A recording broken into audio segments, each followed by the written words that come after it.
మాయమ్మ పేరు తలవనోళ్ళు లేరు మేస్తిరి కళాకారుల ఫ్యామిలీ మరి కచ్చబడితే నిద్రపోదు నిన్న రాత్రి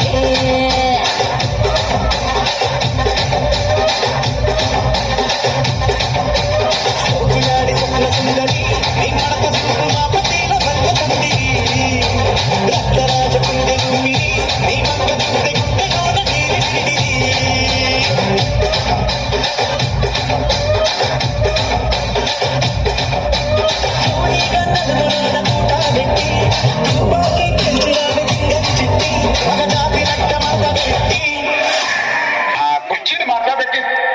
కుర్చీని మాట్లాడబెట్టి